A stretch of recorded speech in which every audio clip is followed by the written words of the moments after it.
we will edit this out of the beginning of that. And here we go as we start our evening.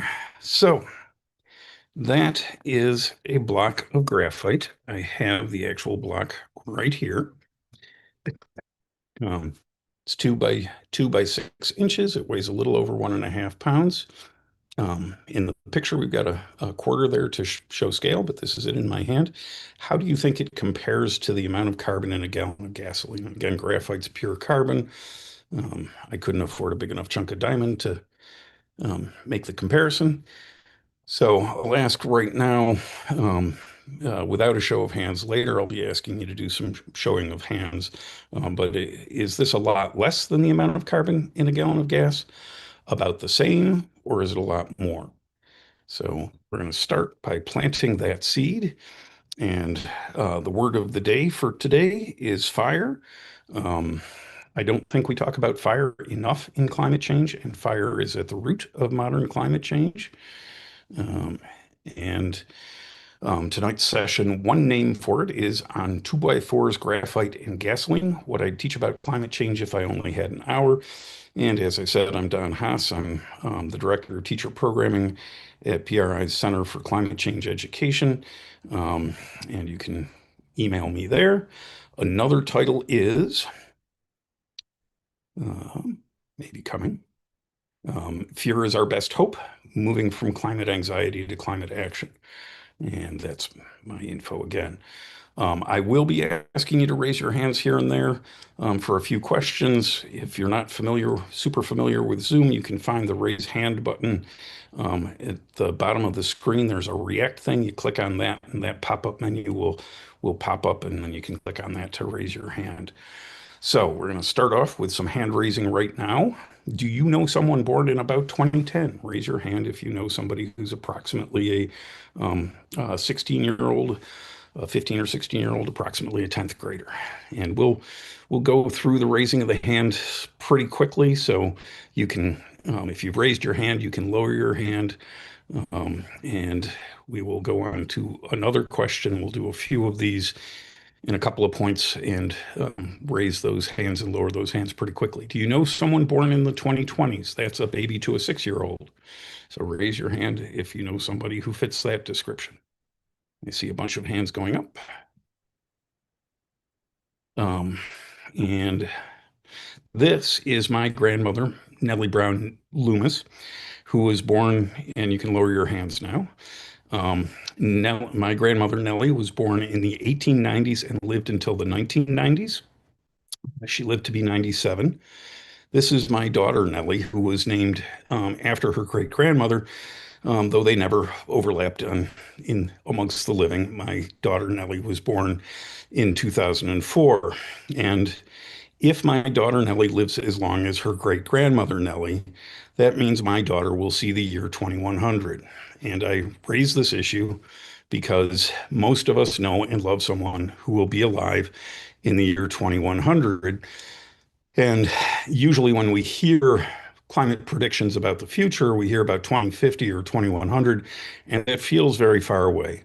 But it really is not. I will also note that my great grandfather, the father of the Reverend Ralph Loomis, who was married to my grandmother Nellie, his father, my grandfather's father, that is, fought in the Civil War and marched in front of Abraham Lincoln. And I knew my grandfather, and my mother was alive when my great grandfather was alive, and my aunt, who just died last year, remembers my great grandfather who marched in front of Abraham Lincoln. So time is short. We underestimate that all the time. And let's see. And so 2100 is just not that far away. So switching gears slightly, my goals for the next 30 minutes are to astonish you, scare you, give you hope, and motivate you to act and explain why I want to do those things. And we're going to do that by looking at one kind of CO2 source, one source of carbon dioxide, and that's gasoline. We're going to look at a gallon of gasoline.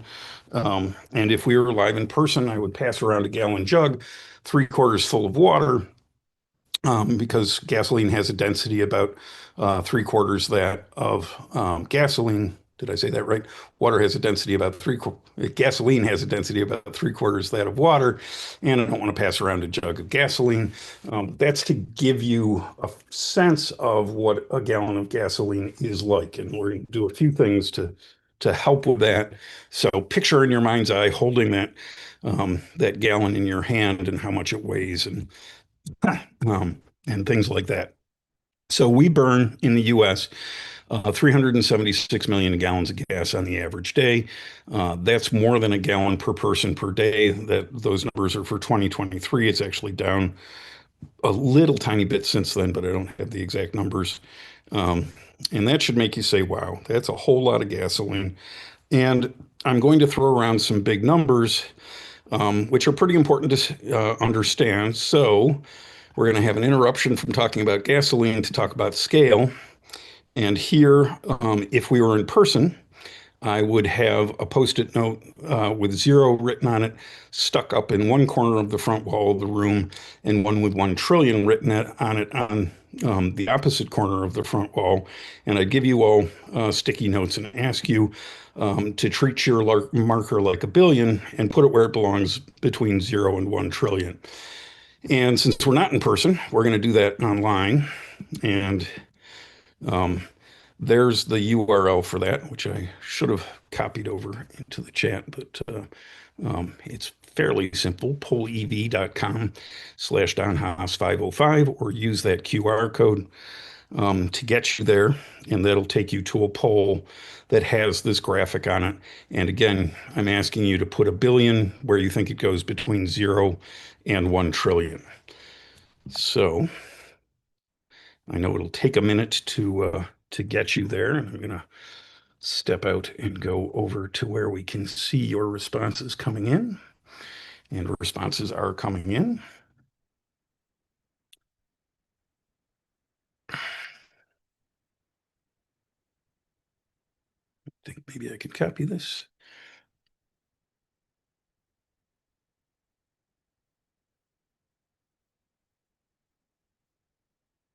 And put it in the chat.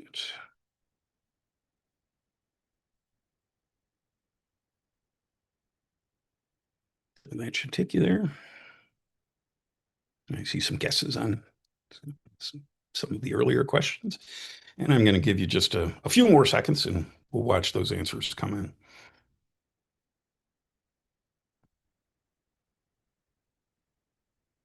in. Okay, and then we'll flip back over to the presentation. And everything goes in that first 1/1000th of the distance. When we hear those named numbers, 1,000, a million, a billion, and a trillion, each one of those is 1,000 times larger than the one that came before it. And we have a really hard time with that. The answers that we just saw are pretty typical. Oops. And should show up here, or not your answers, but the answers from an earlier session. So that's typical answers, which look pretty much like what you all said. And there's only one right answer to this. I mean, you can talk about log scales, but really there's only one right answer to this. And if you're talking about log scales, you probably got it right. But most of us don't have a good understanding of scale, and there's good reason for that. I am going to turn 63 this year. I was born in 1963. And I think before I was born, almost no one on Earth needed to understand the difference between 1,000, a million, a billion, and a trillion. And now I think pretty much everyone does. And that's the fact that humans, Homo sapiens, have been around for about 300,000 years as a distinct species. And only up until several decades ago did many people need to understand that difference, is partly explained by it's just not in our evolutionary programming to wrap our heads around these weird large numbers. And one of the themes of tonight is the idea of social math, which is helping people understand really large or really small numbers using things they're more familiar with. So the first example that we're going to look at is time, and 1,000 seconds is about 17 minutes. If you multiply that 1,000 seconds, the 17 minutes by 1,000 again, that takes you to 1,000,000 seconds, which is about 12 days. You multiply 12 days by 1,000 again to get to 1,000,000,000 seconds, and that's about 32 years. So I'm guessing there are some folks in the audience tonight who are not yet 1 billion years old. I am coming up on, or 2 billion seconds old, that is. I am coming up on 2 billion seconds old myself. And 1 trillion seconds is about 32,000 years. And 32,000 years ago was before the dawn of agriculture and civilization as we understand it right now. So that's a very, very big difference between 1 billion and 1 trillion. If we go to 10 trillion seconds, that takes us back 320,000 years, back to a time before Homo sapiens were a distinct species. And now we're going to jump over. This is a new piece of this talk. Jump over to a sort of mini version of this, and look at it in another way, and thinking about if we made the same kind of mistake with 1,000 as we did with 1 trillion just now. First off, we likely wouldn't make that mistake because we're familiar with it. But imagine if you did. If on this scale, people were asked to put one where they think it goes between 0 and 1,000, it would look like this. And the average is somewhere around 300.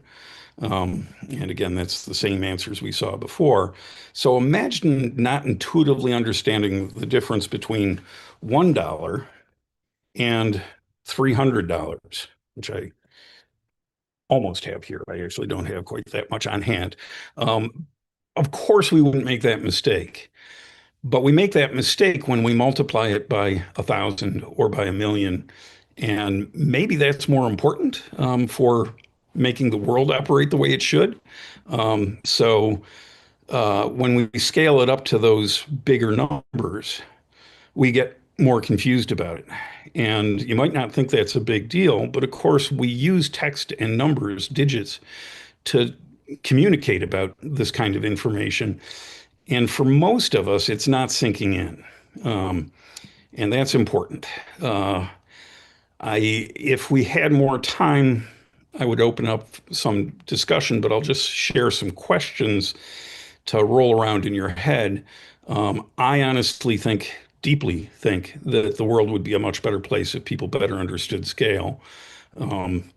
And some things to consider: the relationships between scale and urgency, the role of scale in understanding climate and energy issues, the role of understanding scale, understanding financial and economic issues, and raising the question, which is more important for meeting civic responsibilities, understanding the difference between $1 and 300, or understanding the difference between 1 million and 300 million.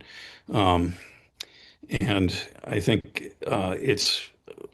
we could spend the full time we have together tonight talking about how weak understandings impede our abilities to understand the world, and think about how framings make a difference. So I could have asked, think of it as a number line, and that might affect people's responses. I could have had you do it a second time, and I am guessing the second set of responses would have gotten better. And if we had said thousands of millions instead of billions, I'm guessing people would have done better there too. But most of the time when these numbers come up in the world, we don't get those kinds of prompts to help us understand them. So figuring out ways to automate it in our understandings of our critical reading of the world, I think, is pretty important. Another example to consider is there's about 340 million Americans, which is roughly a third of a billion. So whenever you see $1 billion, think $3 for every one of us. Whenever you see 1 trillion, think $3,000 for each and every American. And again, we burn about 376 million gallons of gas a day. And we're going to look at that in a few minutes. I'm going to skip over this one for the sake of time and flip back over to the other presentation. Um, and I've already said the definition of social math, but there it is in print. And that document that I shared in the chat earlier um, has links to the slide deck in three different formats. So keep an eye out for examples of social math as we go through. Um, and we'll go back to doing the show of hands thing. Is there a climate emergency? I'm going to go very fast tonight, by the way. So um, if you think there's a climate emergency, raise your hand. Uh, and you can lower that hand now. Um, whoops. Are you now, or have you ever been scared about climate change? And I'm not going to give you enough time to chew on that either. Should we be honest in our climate education and communication efforts? And I think that's the end of the hand raising. But you can leave those up because I think we should be honest. So I've already said this once, but I think it's worth coming back to a time or two. So the goals for today are to astonish you, scare you, give you courage and motivate you to act, and give you some tools for upping your climate teaching game. The basic physical science of climate change is well understood. Modern climate change is a real and serious problem. It's human caused and industry led. And that industry led, I'm going to give a tip of the hat to my friend James D'Amico, who's written a book on teaching climate change in the social studies classroom. And he advocates for saying human or industry led rather than anthropogenic or human caused climate change. Um, and I agree with him on that. And of course, we can do things to make it less bad. And another way of talking about climate change and the basic physical science being well understood is that it's mostly caused by us burning stuff. And most of that stuff is fossil fuel. And that's still true today, even though renewable energy is making great progress. While the basic physical science is well understood, there are bigger questions in the domain of social science, including how do we motivate people to act and how do we persevere when the future looks bleak. And I really like this sculpture. It's called Follow the Leader, so I've seen it labeled as politicians talking about climate change. And changing gears again, we're going to talk about fear changing history. We will come back to gasoline, I promise.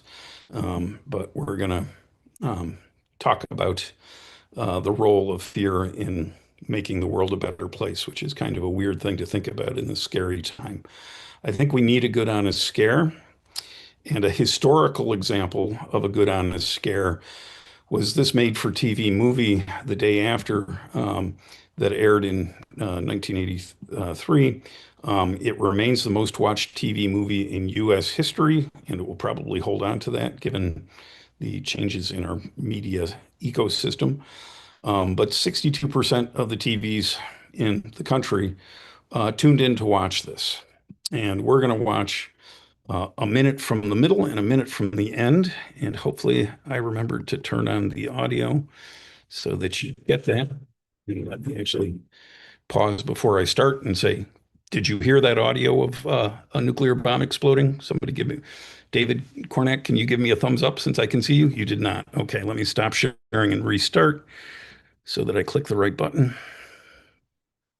So I forgot to share sound. And now, so this is a movie about nuclear war. Spoiler alert, it does not have a happy ending. It is on YouTube, and near as I can tell, it's there legally. It's set in Lawrence, Kansas, with Jason Robards playing the director of the university hospital there. And it's also got John Lithgow, who was great on Colbert last night, by the way. And so, you know, spoiler alert, this movie does not have a happy ending, but it holds up well. And this is as the bombs are dropping. I assume you can hear it now. Thank you, Dave.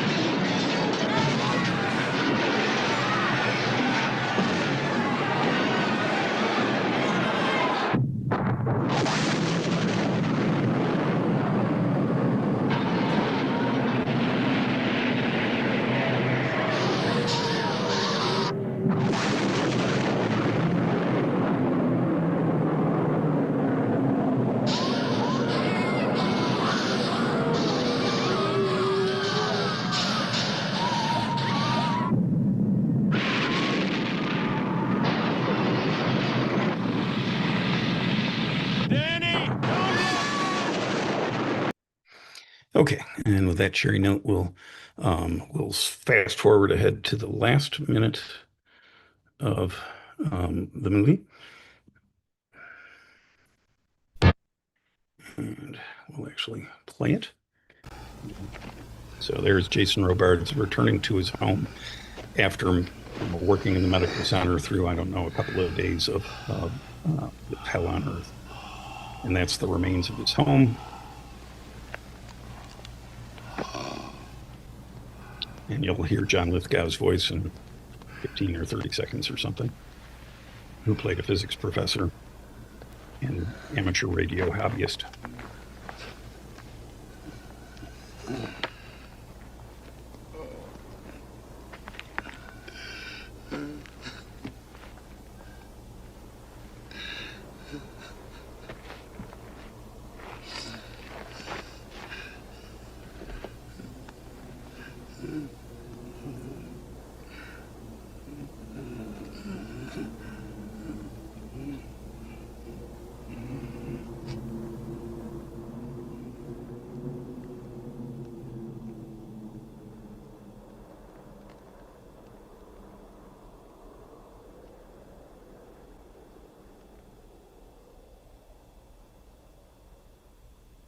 And I'm going to read the text that rolls in 15 seconds here or something after Lithgow speaks. Hello?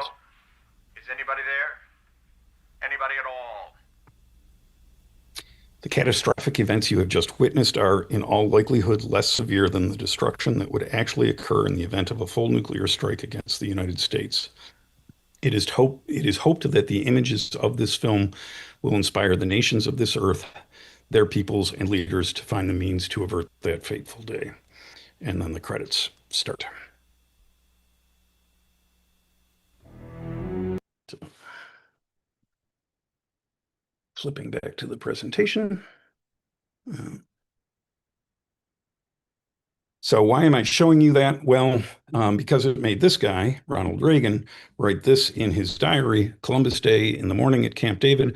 I ran the tape of the movie. ABC is running on the air November 20th. It's called The Day After. It has Lawrence, Kansas wiped out in a nuclear war with Russia. It's powerfully done, all $7 million worth. It's very effective and left me greatly depressed. So far, they haven't sold any of the 25 spot ads scheduled, and I can see why.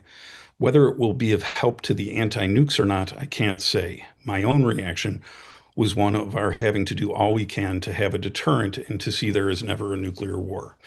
Back to the White House. And then, a little while later, he did this.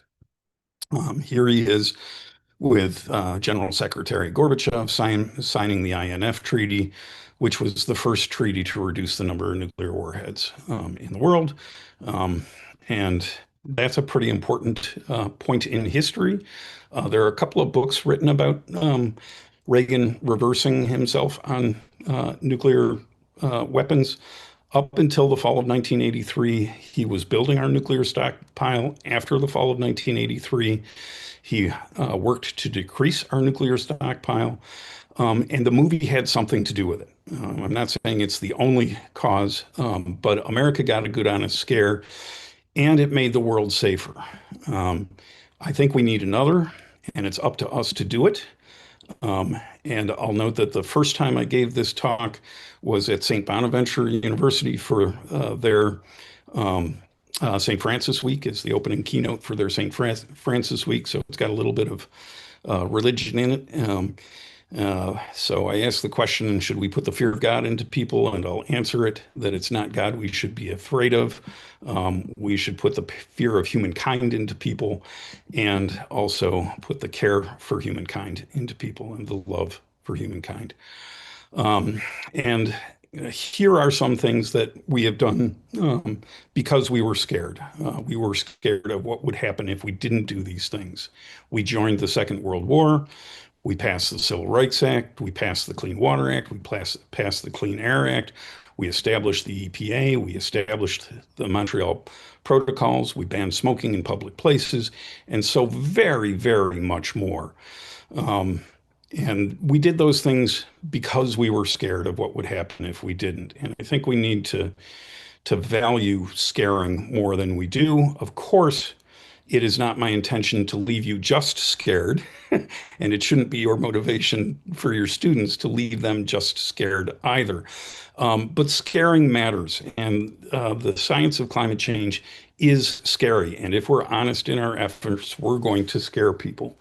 Being scared and angry is a healthy response to the state of the world. And it's gotten worse since I first gave this talk back in 2023, I think. And being scary is appropriate too, but you need to be smart and kind about it. Honesty is paramount. Scaring is a starting point, not an end point. And please, please, please don't leave with the idea that I just want you to scare people. Toss in some humor if you can, and I'm going to have suggestions along the way to do that. Um, and one of those is to pay attention to some psychology.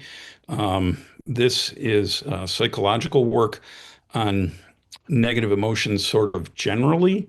And if you're scared or anxious, you can be in a state of hyperarousal where you're freaked out and you can't think straight because you're just panicking, and the opposite of that, sort of opposite, also, a negative emotional state is hypoarousal, where you're depressed and lethargic and curled up on the couch.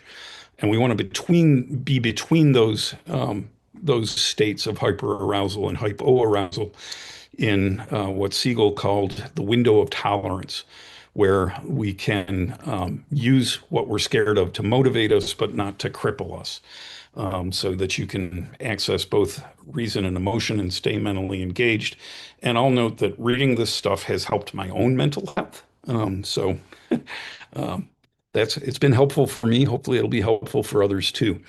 The original version of this talk was called Where Does Gasoline Go? And it was white slides with black text.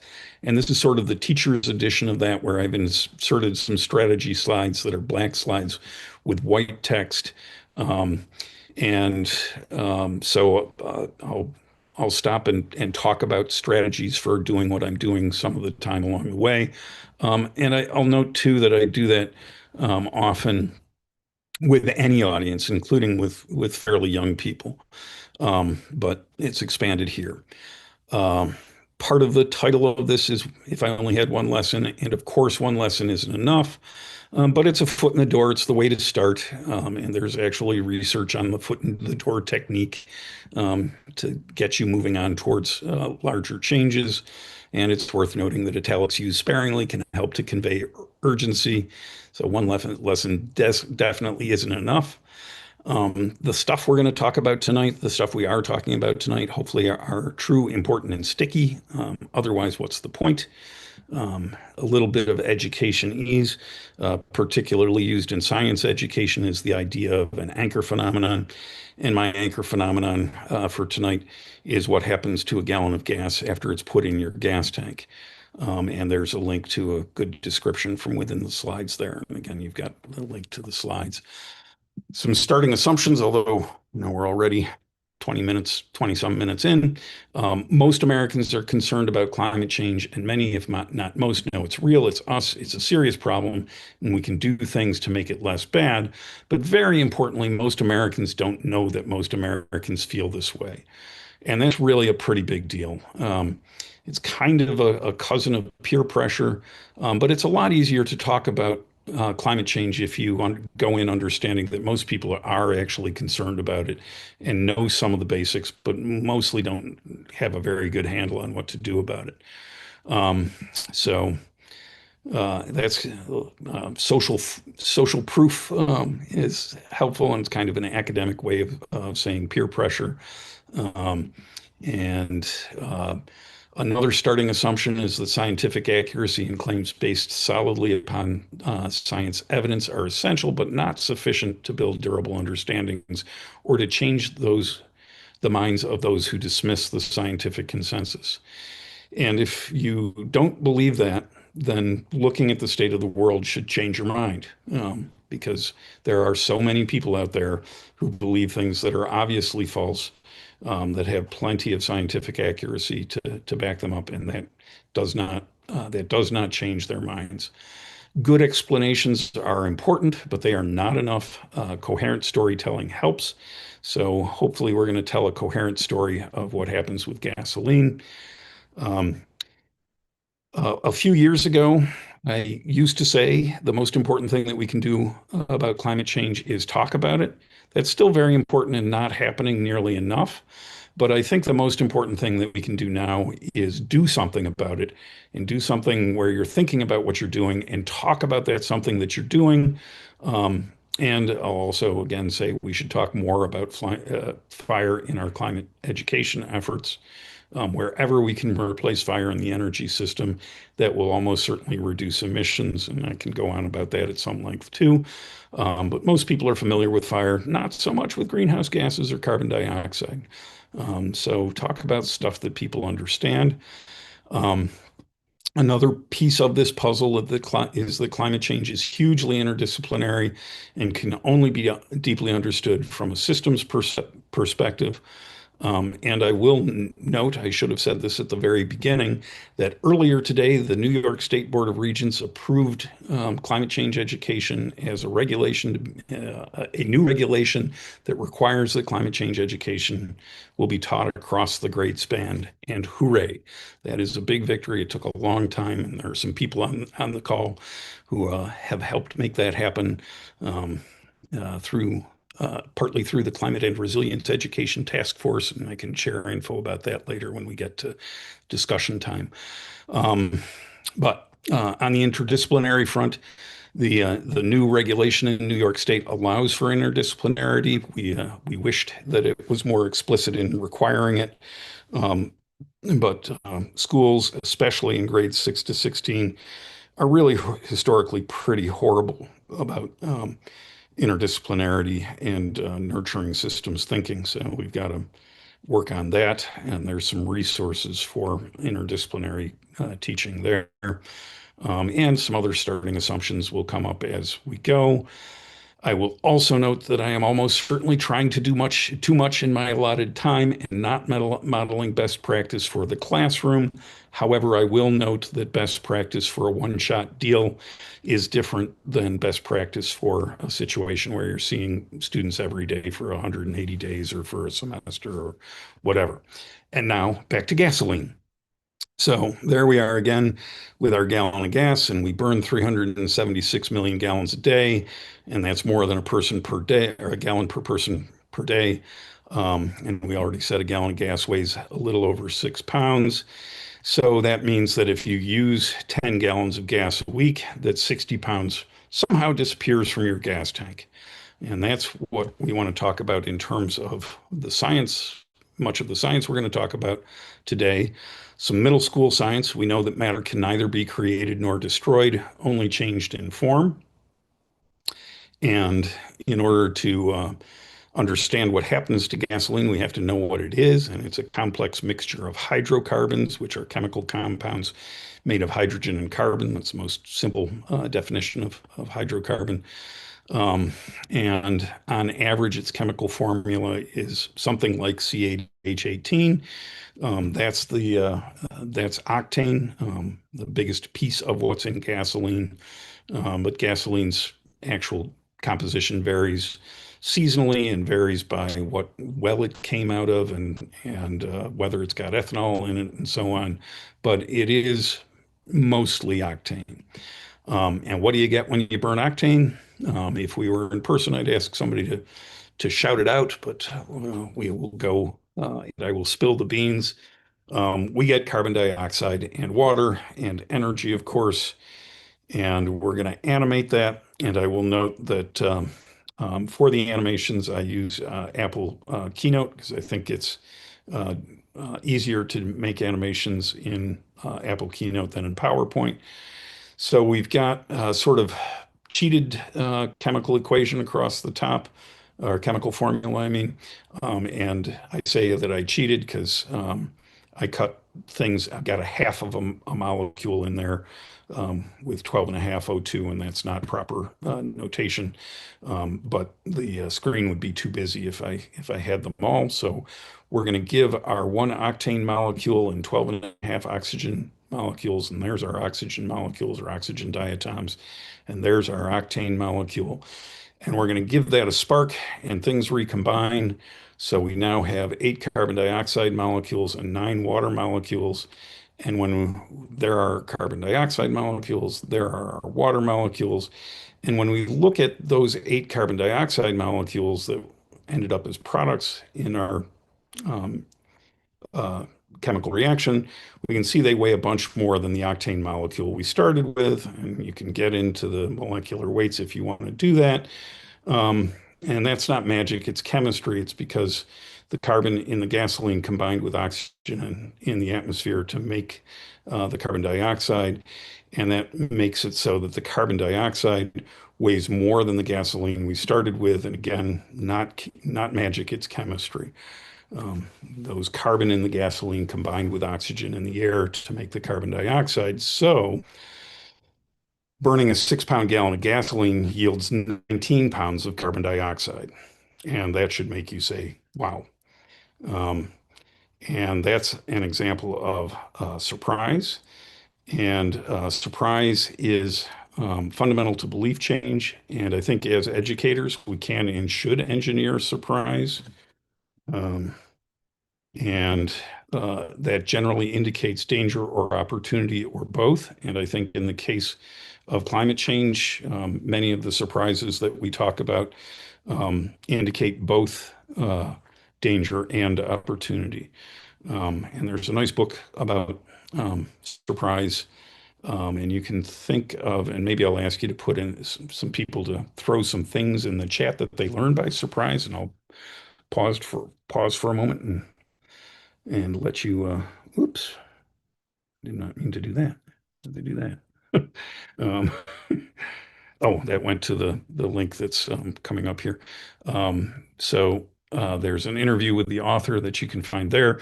But I do want to pause for a moment and have you put some things that you learned by surprise in the chat. So Venus is hotter than Mercury. That's a good one. The Leidenfrost effect.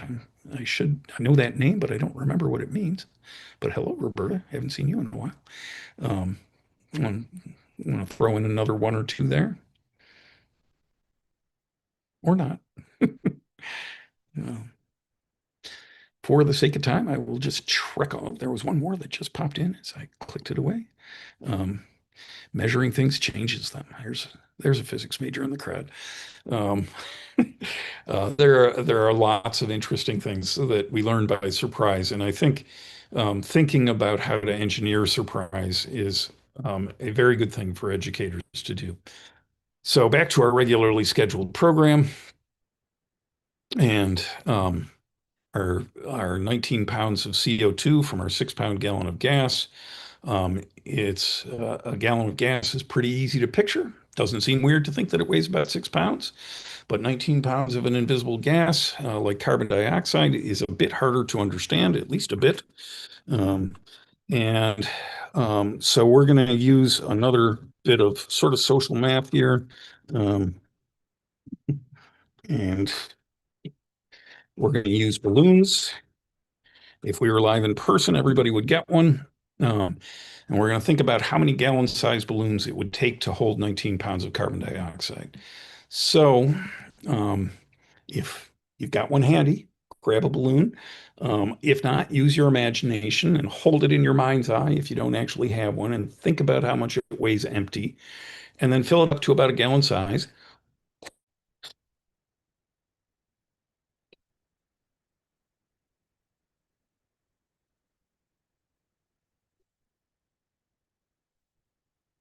So I think that's about right. Schnickety here. Go. So it's about the same size as my gallon jug. Doesn't weigh nearly as much. It actually sort of feels like it weighs less because the density of the balloon breath system is lower than the density of the latex, but it actually does weigh a tiny bit more than when it was empty.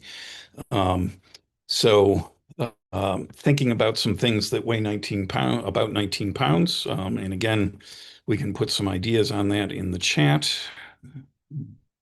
Chat go.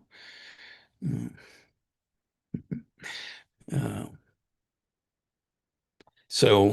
some any ideas on things that weigh about 19 pounds? A baby, or between a baby and a 1 year old. Um, Legman's, six Legman's chickens. A very big cat. Yes, indeed. I have one right over there, who is about 19 pounds. Small dog. A 20-pound bag of anything is in the right ballpark. Um, and I see some answers to the question about how many balloons it takes. So I've seen 110,000. And if you want to put in other guesses in there, feel free. 300,000. Um, and the answer is about 1,100. So we had answers above and below. Um, So I'm not going to fill up 100 balloons. I'm not actually sure how many people we've got here tonight. We've got 46. So um, cut those numbers in half. I took a guess on how many we'd have. If we had 25 people, everybody would have to blow up 44 balloons to get us to 1,100. We're not going to do that. So I'll animate it again. There goes 100 balloons. Going to do that 10 more times. There's 200, 300, 400, 500, 600, 700, 800, 900, 1,000, and 1,100. That's a lot of balloons from 1 gallon of gas. You can do the chemistry to figure out how many balloons worth of oxygen it took to do that too. Um, but remember, we do that 376 million times a day in the US. So we get 19 pounds from every 19 pounds of CO2 from every one of those 376 million gallons of gas. And holy cow, that's a lot of carbon dioxide. Over 7 billion pounds produced every day in the US just from burning gasoline. And liquid transportation fuels, which is almost all gasoline, is responsible for about a quarter of US emissions.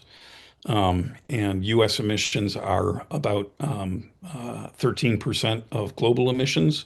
So if you want to scale that up to total emissions, either for the US, multiply by four, or for global emissions, multiply by four to get the US, and then multiply by seven to get it up to, so 28 times that to get it up to total global emissions of carbon dioxide. And, think again about what billions and trillions mean as you do that math. So you should be scared and astonished. And if we're honest about climate change, we're going to scare people. And people are coming in scared to our classrooms or to our programs. And not being honest about it is not going to make them feel better. And being upset about climate change is both rational and necessary if we're going to act. And why would we act if we weren't worried about it? Um, so I think fear is our best hope. Um, so we have a moral obligation to be honest. Honesty in this case evokes negative emotions. The best way to address anxiety is to address the source of anxiety, to work on the problem, no matter what kind of anxiety it is. And working in community further reduces the anxiety. Those last two bullets are the most important bullets of the evening. Get to work on the problem and get to work on the problem with others. And you're going to feel better about it because you're doing something about it. Um, so get motivated by fear, but don't live in it. Get motivated by anger, but don't live in it. Um, Virtually everyone understands at some level that learning about bad things in history in the modern world is fundamental to a good education. I think we who are working in climate change education have a lot to learn from people working in Holocaust education, for example. Um, Teaching about bad things is also integral to most religious traditions, and I've got to talk about that. Fire and brimstone in Fort McMurray, um, and don't be afraid of fear. Everyone I know working in climate change research or education either is now or has been scared about climate change. And I have been doing this work for many, many years. I know hundreds of people, climate scientists and climate change educators, and all of them, whenever I've asked them, they have been or are scared about it. And of course, that's fully rational. And they're doing this work, at least in part, because they are scared. So we should be scared, but not paralyzed by fear. Fear can be good for you. It motivates you to do necessary things. avoiding or suppressing fear can be bad for you. I think we can all picture someone we know who suppresses their negative emotions, and it doesn't really help them that much. There's a nice research article on that, Judging Emotions is Good or Bad, Individual Differences and Associations with Psychological Health, which had a nice sort of layman's explanation article in the New York Times related to that. And let's see. So now back to this, and I'm gonna ask you to raise your hands. I think this is the last time that I ask you to raise your hands. So I'll read through the choices here. Hold it up again here. Is this a lot less than the amount of carbon in a gallon of gas? About the same or a lot more? Now I'll take my time on that. Is this a lot less than the amount of carbon in a gallon of gas? Raise your hands if you think so. It'll give us enough time to um, raise and lower those hands. Okay, those who think this is a lot less can now lower those hands. So David and Pat, you can lower your hands. um, and if you think it's about the same, raise your hands if you think this is about the same.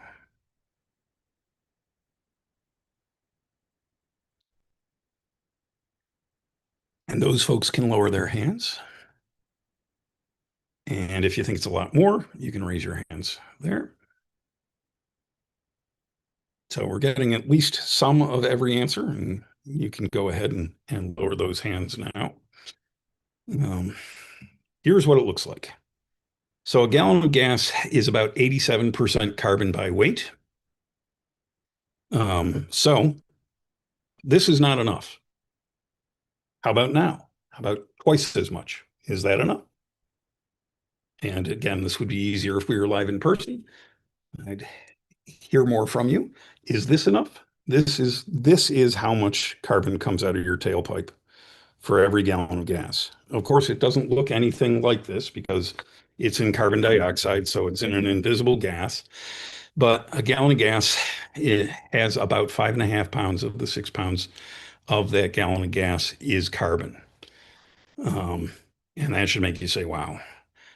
So um, the block isn't big enough. I meant to order a 6 by 6 by 2 inch block. I goofed. So this is what 5.5 pounds of carbon looks like. That's a lot. Um, and that is coming out of your tailpipe for each and every gallon of gas you burn. And that should make you say, wow. And there it is side by side. And um, now to think about what to do about that. First off, I should have said earlier, the most important thing that you can do immediately is to stop burning so much carbon, to stop burning so much stuff that puts carbon into the air. Um, But we've been doing this since the dawn of the Industrial Revolution, for almost 200 years now, and increasing almost every year since the dawn of the Industrial Revolution in about 1850. So we've got to take some of that. We got to take some of that carbon back out, or we'd like to anyway. The simplest way technologically to remove that carbon that I know of is by planting stuff. Wood is about half carbon by weight. It's 45 to 50% carbon by weight. To make the math easier, we'll call it 50%. So 5.5 pounds of carbon, if we want to take that back out of the air by growing trees, that means we need to grow 11 pounds of wood because 5.5 pounds is half of 11. And we need to sequester that, which means not letting that wood burn or decay. That's a lot of wood. Uh, and as I said, we can't let it burn or decay. And it just so happens that a standard 8 foot 2x4, like this one right here, it has about the same amount of carbon as a gallon of gas. Um, and so if we want to take care of this problem by growing trees, then as you fill your tank, watch those gallons tick by and think 2x4, 2x4, 2x4. and recognize that we're not doing anything like that and that it's also not really practical. Oops, sorry about that, to do anything like that. So there's me and my 2x4. So if we wanted to deal with the carbon from gasoline by growing trees, we'd need to grow 376 million 2x4s worth of trees a day, or 4 billion pounds of wood every day, or 1.5 trillion pounds of wood every year. We aren't doing that. We can't do that.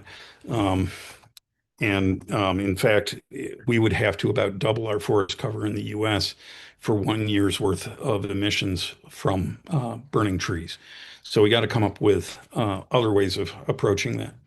So the second takeaway for tonight is talk in ways that people can understand, use relatable examples. Everyone's familiar with fire, not at all true for carbon dioxide. Use social math, toss in some humor if you can.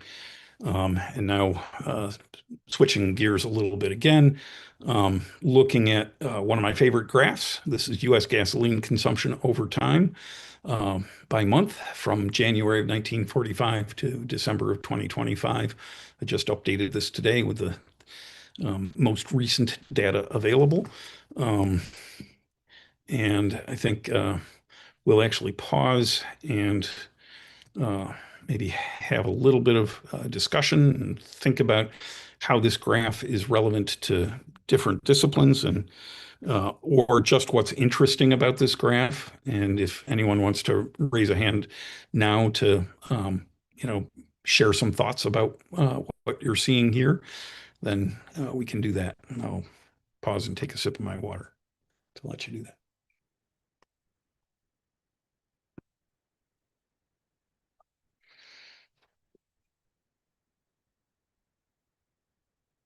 And I thought about throwing you into breakout groups, but I thought that that might take more time than I wanted to take. So perhaps um, nobody wants to be brave enough to speak up. Um, Certainly, we see an obvious thing here. Oh, I do see there are some things in the chat. Let's see what's there. Ups and downs are fairly consistent. 2020 has a big dip in consumption. That is correct. That is COVID, of course. You can see the energy crisis in the 70s. You can see COVID. It's about automobile use. You can see the 1980 recession. You can also see the 2008 economic downturn. There's seasonal variation. There we go. We're getting and assume the rise of EVs might help the trend downward. And indeed, I've got a slide on that coming up, and you can see that post-COVID, our level is lower than it was pre-COVID. That's partly because of EVs, partly because of more people telecommuting. Um, and it has dropped a little further. It's actually, we are, I think I mentioned that we're actually a little bit below 376 million gallons a day. Now that was the 2023 number, but you can see 2025 peaked lower than 2024. And also lower, I think, than 2025. There is a way to get to an interactive version of this graph by clicking through there. So I think there's lots of opportunities for, obviously, this is a graph, so there's opportunities for math. There are very interesting social studies connections, I think, in historic and economic connections, looking at the seasonal variability of gasoline use. We use more gas in the summer. The peaks are typically either July or August, and the bottom of the valley is February, and I think it's corrected for February being a slightly shorter month. So there's some stuff there. There is good news in the world. U.S. carbon emissions from electric power generation have fallen by more than 40% since 2005. I find that statistic interesting for at least two reasons. One is that it's just interesting, and it's interesting to figure out the complex set of reasons. It's not just one reason behind that drop in electric power emissions since 2005. And I think even more interesting is how almost no one knows this statistic. Almost no one knows how much cleaner our electric power generation sector has gotten in the last 20 years.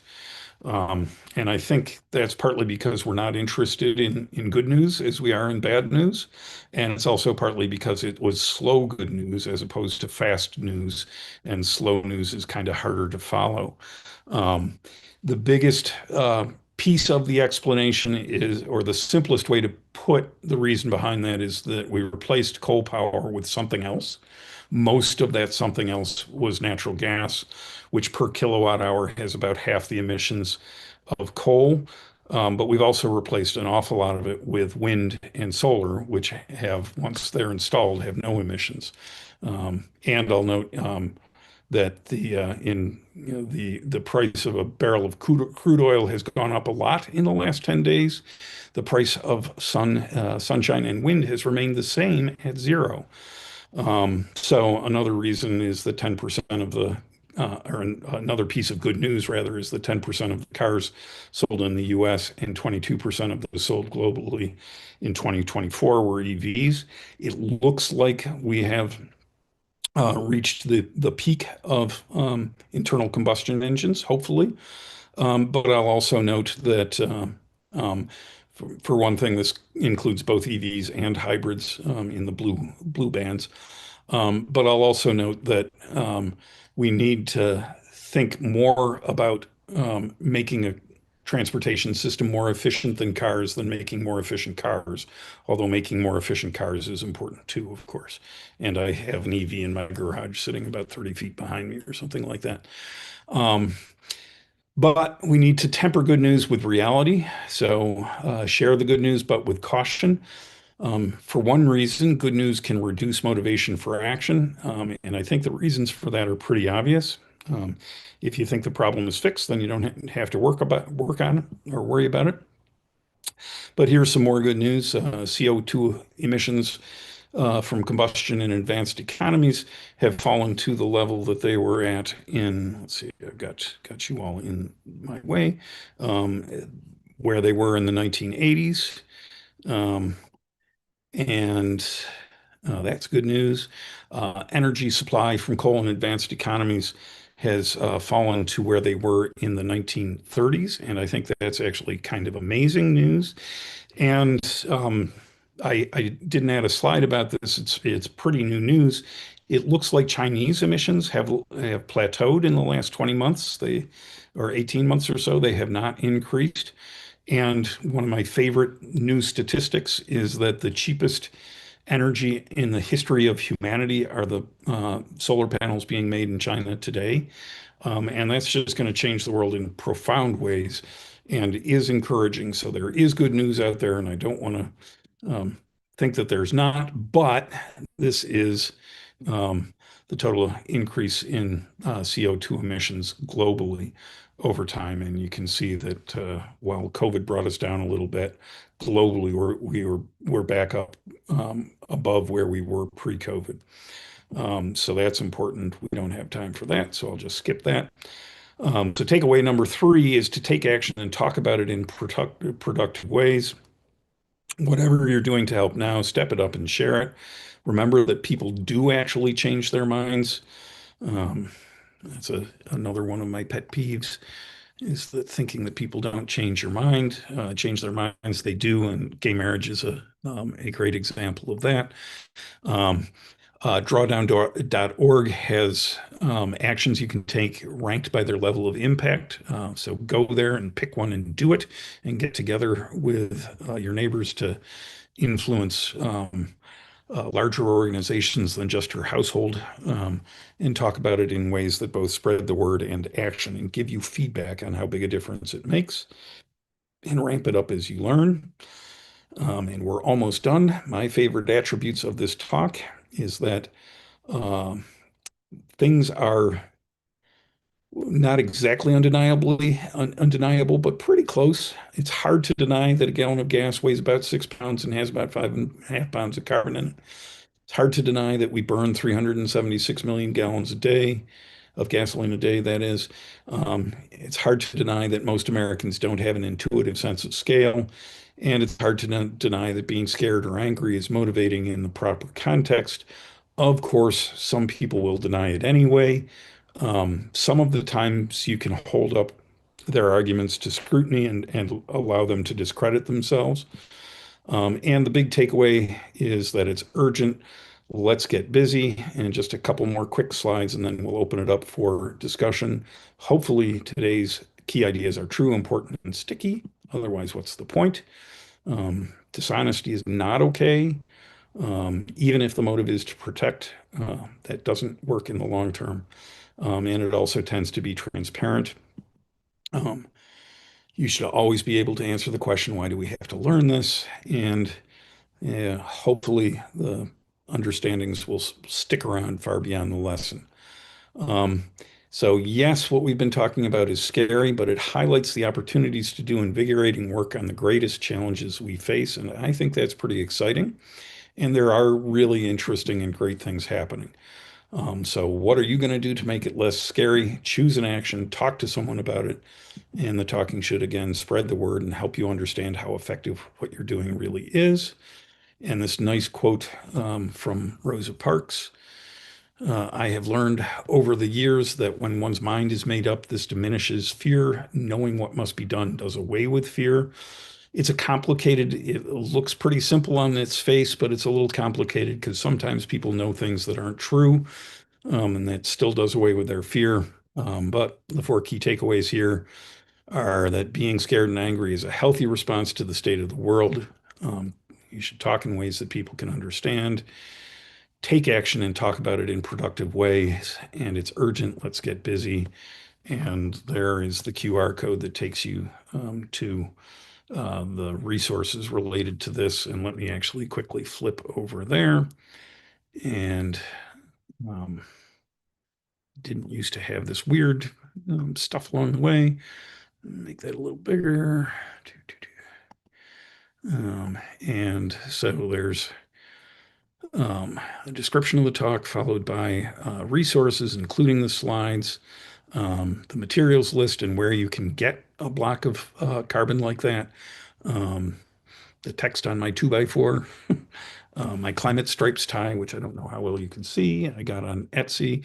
And you can look at what climate stripes are too, and some supporting related resources, including our window of tolerance and some stuff I didn't mention. And then down below, there's content on PRI and its Center for Climate Change Education, and our newsletter and Science in the Virtual Pub and so forth. And I am going to stop sharing and um, and open it up for questions.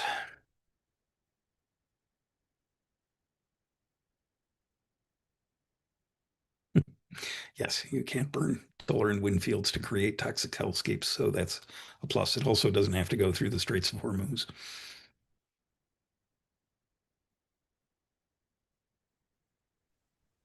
Don, this was just great. It was just great. I needed this. I needed I've been stuck in this rut of, taking care of everybody's climate emotions and tiptoeing around all this Yeah, stuff. And you were so right. I mean, last year, right after the new administration came in and all hell was breaking loose, I got so angry, but I got so motivated and I was so yeah. creative. And I need to get back there. Yes. Rock on, Roberta. Yeah. Yeah. Yeah, I think, you know, um, the concern about climate anxiety is legit. That people do get really upset about this. And obviously we want to take that seriously, um, and treat it carefully, but they don't feel better by being either kept in the dark or lied to about the situation. So we don't have a choice but to scare people, in my opinion. And I think at some level, everybody who's working on this recognizes that. But Very often, I think too often, they pretend that they don't recognize it. And I really think, one of the new slides I added today was that, we started the EPA and the Clean Air Act and the Clean Water Act because we were scared. Um, and so I think downplaying fear is causes more problems than it solves. Um, and um, Lots of stuff in the chat. So let me see if I can catch up here. Um, okay, so if we change our thinking from anthropogenic to industry-led, how do we address the call to action with our students who are not drivers yet, or voters, or purchasers yet? That's a great question.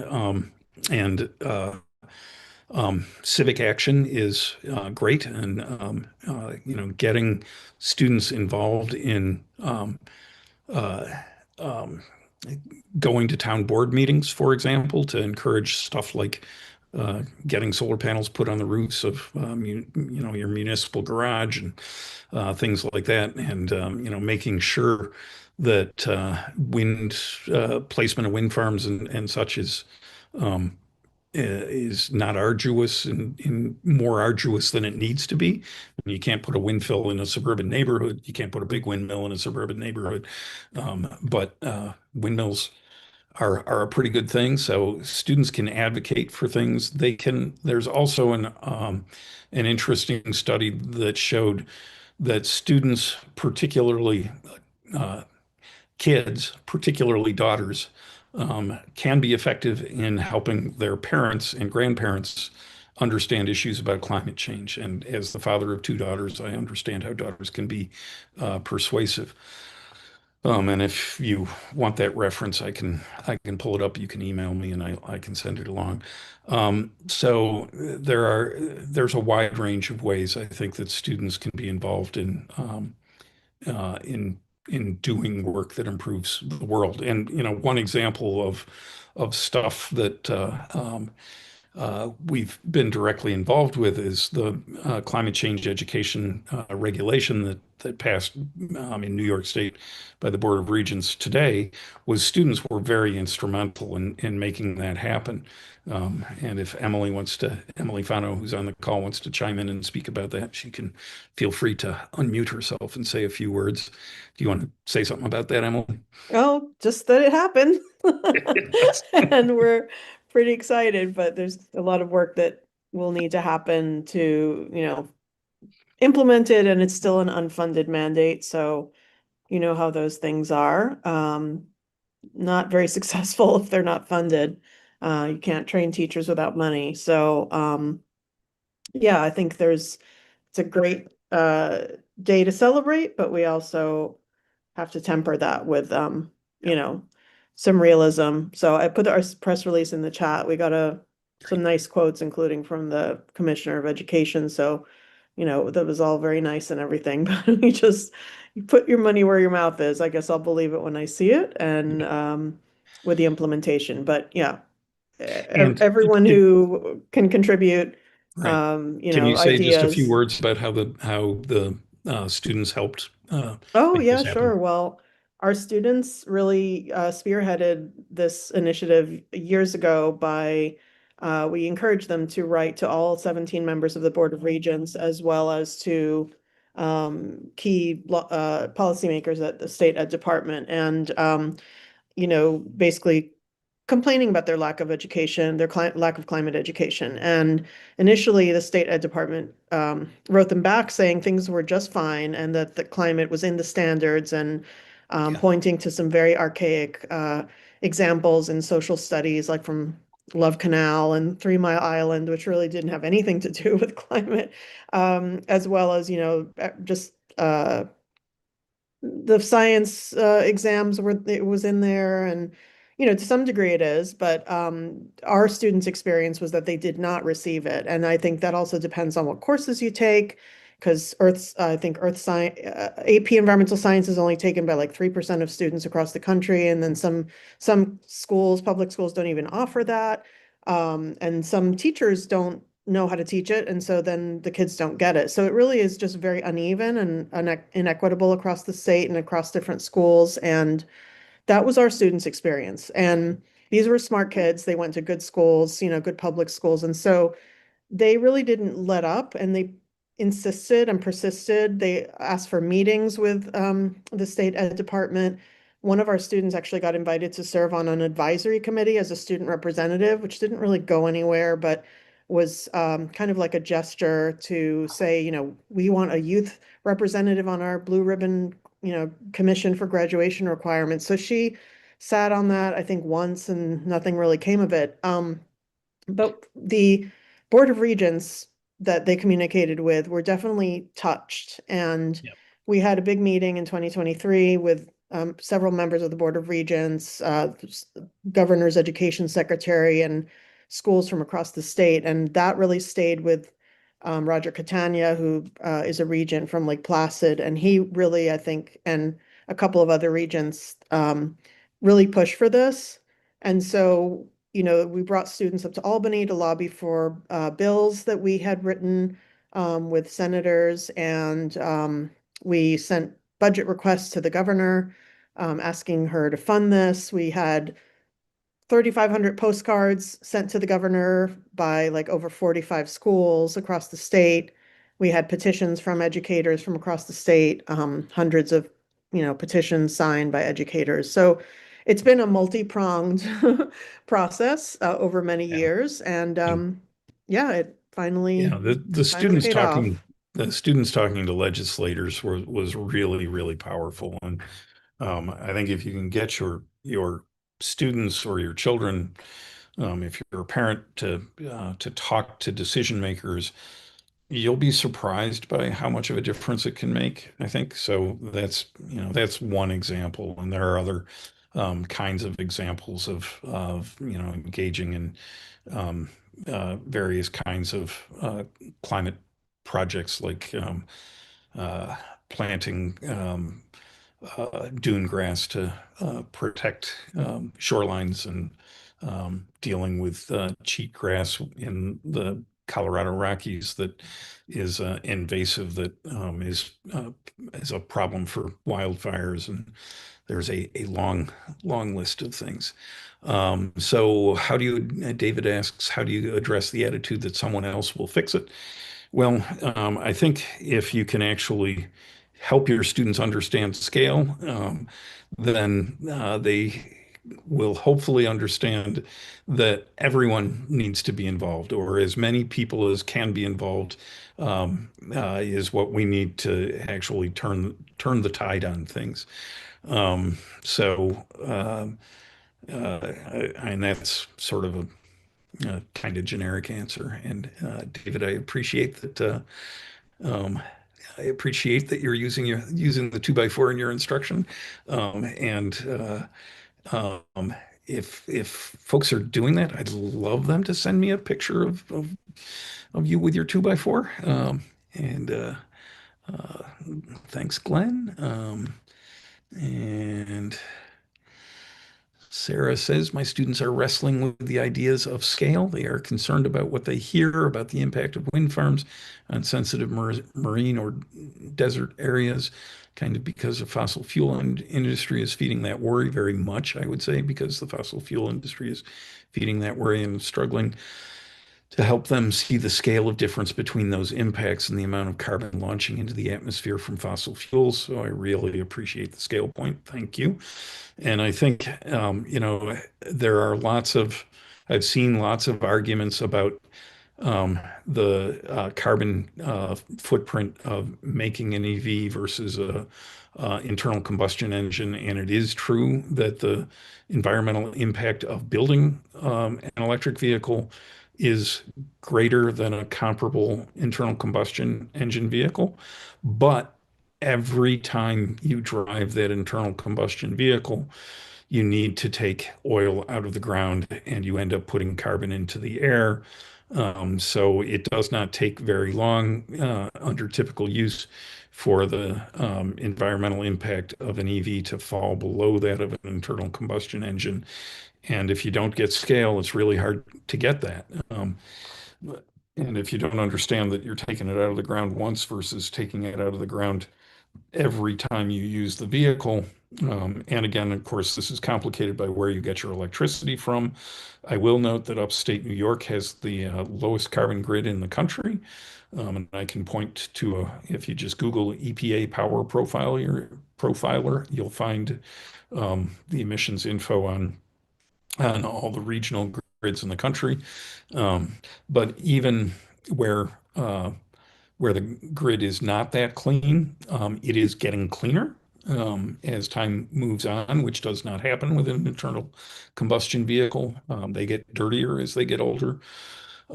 So there's lots that can be said about that.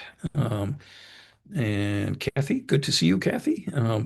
Motivational for sure, and just nice things to say. And very nice to see you, Kathy. It's been far too long. Um, and Emily says, I've heard from students, what about the fossil fuels used to make windmills and the mined rare earth minerals that are used to make solar panels? And how would I answer them? I've touched on that a little bit. Um, uh, and we need to use the system we have to make the system we need is part of the answer to that. We can't make much in the way of renewable energy right now without using fossil fuels to do it. But that's changing. As I said earlier, the cheapest energy in the history of humanity are the solar panels being made in China right now. And that price is going to continue to drop for the foreseeable future, which will make it easier to make things without using fossil fuels to do the making. So eventually we'll get there. Copper is essentially infinitely recyclable, so we do need copper for anything electrical, practically anyway. I guess there are other ways to do it, but certainly the common way to make anything that's electrical is has got a lot of copper in it, and that's a legit concern. But again, you take the copper out of the ground once, you take the gasoline out of the ground every time you fill your tank, or it has to be taken out to fill your tank every time. Um, and I see Emily put in the link to Kretf. And thank you, Duncan, from Japan. Uh, awesome. And Lauren, yeah, chasing ice is great. And we actually had an Earth Day session with James Baylock, who was the producer of that film at the museum a few years ago. That was really great. And he has used the 2x4 in his talks since he came to the Museum of the Earth and gave that talk. But Chasing Ice is a really, really great film. Highly recommend. Um,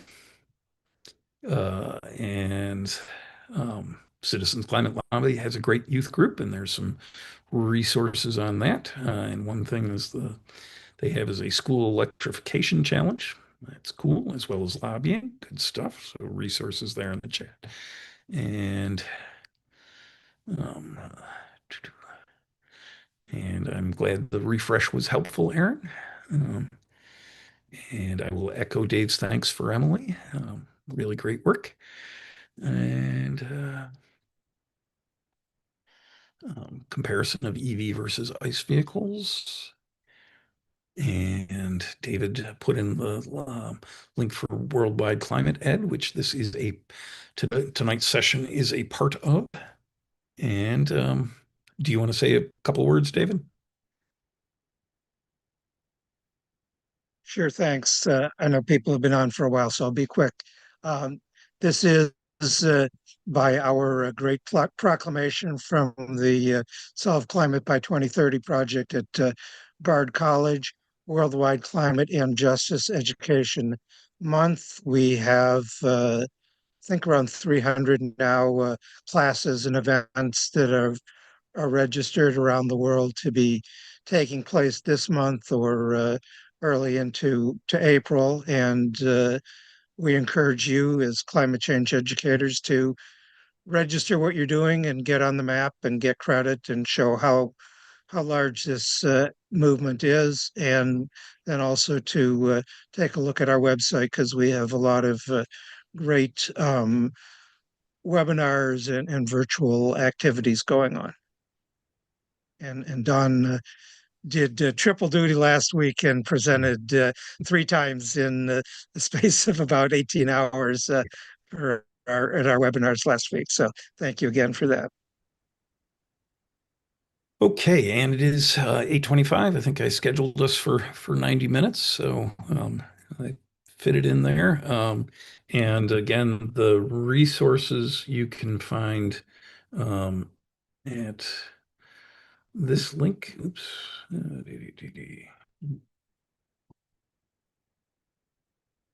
This will take you to the slides um, and to where you can buy your very own blocks of graphite. Those are sold by one of the things that they're sold for is making jewelry molds, but also any kind of mold for metal stuff can be made out of graphite. Um, so any closing questions, thoughts? And thank you all for joining us tonight. It was great to have a good engaged crowd. Yes, and again, you can find your Climate Stripes tie on Etsy. There are several folks selling them. Mine is out of date now. There's not enough red at the end. All right, it's looking quiet, so I think I will say thank you and click the end button and stay in touch.